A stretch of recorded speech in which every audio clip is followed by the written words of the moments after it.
Welcome to my channel Social Exploration. Today we will going to discuss an important aspect as well as the subject matter of sociology that is known as social interaction. Basically जब हम sociology की बात करते हैं तो sociology का सबसे major concern social interaction पे होता है। अब सोशल इंटरेक्शन चूंकि एक ऐसा अमल है जिसमें लोग एक दूसरे के साथ कम्युनिकेट कर रहे होते हैं, तो जाहिर है सोशल इंटरेक्शन एक बेस है सोशल वर्ल्ड की। और sociology being a discipline of social world and society, it has to of course focus on the social interaction through which society itself created. सो इस ऑफ कोर्स वीडियो में हम ना सिर्फ social interaction को understand करने की कोशिश करेंगे but at the same time उसके meanings, definition, types and as well as forms को भी अंडरस्टैंड करेंगे। तो सोशियोलॉजी जब हम बाय ऑफ कोर्स स्कोप देखते हैं तो इसका स्कोप बहुत वास्ट है और इसीलिए जो है मुख्तलिफ स्कूल ऑफ थॉट्स इमर्ज हुए हैं। दो स्कूल ऑफ थॉट बहुत ज्यादा इंपॉर्टेंट है, एक है फॉर्मलिस्टिक स्कूल ऑफ थॉट और दूसरा है सिंथेटिक स्कूल ऑफ थॉट। इस इन स्कूल ऑफ थॉट्स की मैं बात इसलिए इधर कर रही हूँ क्योंकि formalistic school of thought basically ये कहता है कि सोशियोलॉजी का सब्जेक्ट मैटर सोशल इंटरेक्शन है। सोशियोलॉजी बेसिकली डील ही इंटरेक्शन के साथ करती है, उसके फॉर्म्स के साथ करती है, जो कि जॉर्ज जेमल की क्रिएशन है। जब हम बात करते हैं सोशल इंटरेक्शन की तो वाकई इंटरेक्शन एक बेस है क्योंकि सोशल वर्ल्ड हमारी से क्रिएट होती है। अगर हम इमेजिन करें अपनी सोसाइटी को जहाँ इंटरेक्शन ना हो, क्योंकि इंटरेक्शन एक बेसिक फॉर्म ऑफ कोऑपरेशन है जो हम कर रहे हो। जब हम दूसरों से बात करते हैं तो ये कोऑपरेशन का ही जरिया है जिससे हम अपने आइडियाज को दूसरे से कन्वे करते हैं और दूसरा अपने आइडियाज हम तक कन्वे करता है। और इस तरह से एक ऑफ कोर्स सोसाइटी की हम कह सकते हैं डेवलपमेंट, सोसाइटी की इवोल्यूशन अकर होता है। अगर तो सोसाइटी रुक जाए, सोसाइटी में इंटरेक्शन ही ना हो, सोसाइटी में कोई किसी के साथ कम्युनिकेट ना करे तो सोसाइटी तो सीज हो जाएगी। अब जैसा से हम एग्जांपल लेते हैं कि आप शॉपकीपर के पास चले जाओ, आप शॉपकीपर को बताओ ही नहीं कि मुझे क्या चाहिए, how can you get what you need. तो यही बात है कि सोसाइटी में हम अपने इंटरेक्शन के थ्रू अपने आइडियाज को, अपनी फीलिंग्स को दूसरे तक कन्वे करते हैं और इससे हमारी सोशल लाइफ कतरे आसान हो जाती है। हमें बड़ी जरूरत पड़ती है सोशल इंटरेक्शन की। तो विदाउट इंटरेक्शन हमारी सोसाइटी कभी एग्जिस्ट ही नहीं कर सकती। सोशल इंटरेक्शन एक हार्ट बीट है ह्यूमन लाइफ की। अगर हम ह्यूमन सोशल लाइफ की बात करें, इसके बगैर ह्यूमन एग्जिस्ट ही नहीं कर सकते।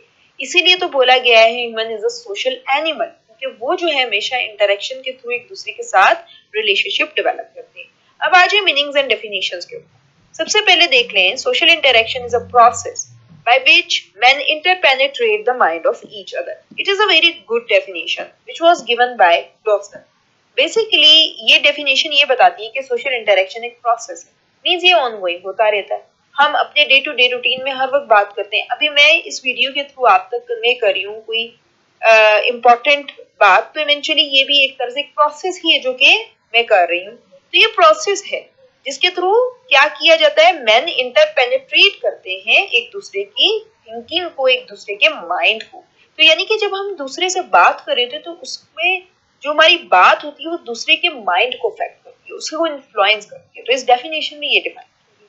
Then we have Ginsberg. Ginsberg कहते हैं कि interaction is a reciprocal influence individual exert upon each other, और वी कैन से कि वन अनदर। तो बेसिकली ये रेसिप्रोकल इन्फ्लुएंस होता है, हम एक दूसरे को इन्फ्लुएंस करते हैं। जब हम बात करते हैं तो हम उनके स्टेट ऑफ माइंड को इन्फ्लुएंस कर रहे होते हैं। तो यहाँ क्या होता है कि वो जो इन्फ्लुएंस होता है वो रेसिप्रोकल होता है। रेसिप्रोकल का क्या मतलब है, टू वे। सिर्फ हम उसके माइंड को या उसके फोर्स बिहेवियर को इन्फ्लुएंस नहीं कर रहे होते, वो भी इक्वली हमारे माइंड और बिहेवियर को इन्फ्लुएंस कर रहा होता है। Then there is Porkiness. Porkiness stated that social interaction in such a process which of course influences the overt behavior or state of mind of each other. So basically वो क्या कहते हैं कि एक ऐसा प्रोसेस है जिसके थ्रू हम क्या करते हैं, इन्फ्लुएंस करते हैं ओवर्ट बिहेवियर। सबसे पहले क्या है कि जो हमारा ऑब्जर्वेबल बिहेवियर है वो भी अफेक्ट होता है एंड देन हमारा स्टेट ऑफ माइंड भी अफेक्ट होता है। यानी कि ये दो तरीके से इस चीज को डिफाइन कर रहा है। ये सिर्फ ये हमारे माइंड को अफेक्ट नहीं करता बल्कि हमारे विजिबल एक्शंस को भी ऑफ कोर्स अफेक्ट कर रहा होता है। Then comes the Horton and Hunt. Horton Hunt कहते हैं कि सोशल इंटरेक्शन एक म्यूचुअल रिस्पॉन्स है of individuals to the actions of other. ठीक है, जाहिर है हम रिस्पॉन्स करते हैं कोई भी कोई एक्शन हो रहा है हमारे सामने, हम उसको रिस्पॉन्स कर रहे होते हैं, कोई हमसे बात कर रहा है हम उसको रिस्पॉन्स करते हैं। एक टीचर जब कोई चीज कन्वे कर रहा होता है या अगर कोई स्टूडेंट से कुछ आस्क कर रहा होता है तो इवेंचुअली स्टूडेंट इन रिप्लाई उसे रिस्पॉन्स करता है। तो ये रिस्पॉन्स कंडीशन होती है जो हम कर रहे होते हैं। तो ये सोशल इंटरेक्शन है, एक ऐसा प्रोसेस है जो कि हम लोग अपनी डेली रूटीन में एक दूसरे के माइंड को या कह सकते हैं किसी की बिहेवियर को इन्फ्लुएंस करने के लिए करते हैं। So there are three elements based upon the definitions said that social interaction must contain two or more individuals. This is must.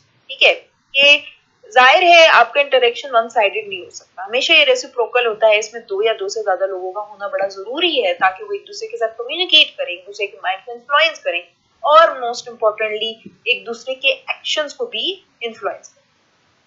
Then there is a second thing which is reciprocal relationship among them. हमेशा याद रखें कि जब हम बात करते हैं social interaction की तो एक रिस्पॉन्स की कंडीशन एग्जिस्ट करती है। आप इस तरह नहीं होता कि एक दूसरे से बात करते रहे और there is no force connection between you and other person. Means ये कि आप बोलते जा रहे हो और दूसरा कोई रिप्लाई ना दे, ये तो नहीं हो सकता। आप जो बोलेंगे उसके रिस्पॉन्स में कुछ ना कुछ आपको भी सुनाई देगा, इवेंचुअली आप फिर उसका भी रिस्पॉन्स देंगे। तो ये एक reciprocal relationship. Then comes the third aspect that it influences the events, behavior, brain of the person. पीछे भी हमने डेफिनेशंस में मेंशन किया था कि इंसान के बिहेवियर को इन्फ्लुएंस करता है। अब आप किसी से भी बात करें, आप अपने फ्रेंड से बात करते हैं तो वो आपके माइंड को अफेक्ट करता है, आपके एक्शंस को अफेक्ट करता है। और ये एक रियलिटी है कि आप सोचने पे मजबूर हो जाते हो। सपोजली आप सैड हो और आपके फ्रेंड ने आपको जो है हेल्प की आपकी सैड सिचुएशन में, तो एक्चुअली उसने ना सिर्फ आपके एक्शन को एक ऑफ कोर्स सेटिस्फेक्शन प्रोवाइड की but at the same time आपके माइंड को भी हेल्प किया कि आप जो है कि एक नॉर्मल स्टेट की तरफ चले जाओ। तो यहाँ उसने क्या किया कि आपके बिहेवियर को भी और आपके ब्रेन को भी अफेक्ट किया। Now there are two types of the social interaction. We have physical interaction and we have symbolic interaction. Physical interaction, which is also known as direct interaction, it is actually a direct contact that we develop with each other.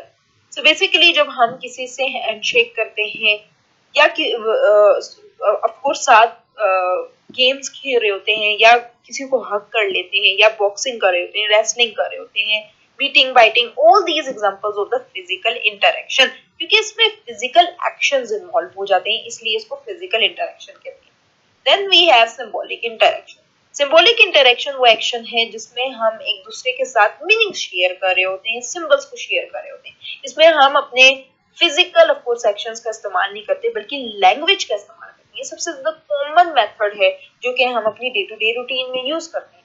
एक दूसरे के साथ बात कर रहे हैं, communicate कर रहे हैं, मीनिंग्स अपने पहुंचा रहे हैं, अपने फीलिंग्स पहुंचा रहे हैं, तो इवेंचुअली वो सिंबॉलिक इंटरेक्शन है। जिस तरह से लैंग्वेज हमारी सिंबॉलिक इंटरेक्शन का हिस्सा है, जेस्चर्स जो है चूंकि वो भी एक सिंबल को कंटेन कर रहे होते हैं, वो भी बिहाइंड कोई ना कोई मीनिंग्स रख रहे होते हैं, तो इवेंचुअली वो भी सिंबॉलिक इंटरेक्शन है। कल्चरल साइंस हो गए, ठीक है, such as waving and nodding, तो इवेंचुअली क्या हो गया, सिंबॉलिक इंटरेक्शन हो गया। हमारे जो जेस्चर्स होते हैं वो भी सिंबॉलिक इंटरेक्शन का हिस्सा है, जिस तरह से यहाँ मेंशन किया हुआ है। तो डेफ की आप एग्जांपल ले लें तो वो जो पर्सन डेफ होता है वो इशारों के थ्रू बात कर रहा होता है, तो इवेंचुअली उसका क्या मकसद होता है, कम्युनिकेट करना। और वो ही जो कि डेफ होते हैं और जो उस डेफ लैंग्वेज समझ सकते हैं, तो उनके लिए ये एक लैंग्वेज होगी, वो भी एक सिंबॉलिक इंटरेक्शन ही होगा। Then there are some forms of social interaction. There is an interaction between individual and individual. दो फ्रेंड्स एक दूसरे से बात करेंगे, इंडिविजुअल और इंडिविजुअल का आपस में एक क्या होगा, इंटरेक्शन होगा। या एक टीचर एक स्टूडेंट बात करे तो ये इंटरेक्शन होगा इंडिविजुअल एंड इंडिविजुअल के दरमियान। Then there is next that is individual and group. एक सिंगल इंडिविजुअल पूरे ग्रुप को एड्रेस कर रहा होता है, ठीक है। सच एज पॉलिटिशियन जो है वो एड्रेस कर रहा है अपनी रैली को, या हमारे हम एग्जांपल ले लेते हैं इमाम की जो कि लीड कर रहा है प्रेयर को, ठीक है। या हम कह सकते हैं एक ऑफ कोर्स स्पेसिफिक लीडर है जो कि पूरी ऑडियंस को एड्रेस कर रहा है, ठीक है। तो यहाँ इंडिविजुअल एंड ग्रुप के दरमियान होगा। Then there is a group and group, दो ग्रुप्स आपस में एक दूसरे के साथ इंटरेक्शन कर रहे हैं, सच एज दो कमेटीज हैं जो कि आपस में जो है ऑफ कोर्स मामला हल कर रहे हैं, दो कंट्रीज आपस में मामला हल कर रहे हैं, ग्रुप एंड ग्रुप के दरमियान होगा। या सपोजली वी कैन से दो पॉलिटिकल पार्टीज एक दूसरे के साथ ऑफ कोर्स हम कह सकते हैं अलायंस क्रिएट करें, तो इवेंचुअली वहां भी ग्रुप एंड ग्रुप ही होगा। Then we have individual and culture. Individual culture के साथ भी इंटरेक्शन करता है, यानी कि अपने आप को कल्चर नॉर्म्स में एंगेज करके इंटरेक्शन करता है। तो आज हमने इंटरेक्शन को पढ़ा जो कि फाउंडेशन है सोशल लाइफ की। आई होप आपको आज की वीडियो पसंद आई होगी। Do not forget to subscribe.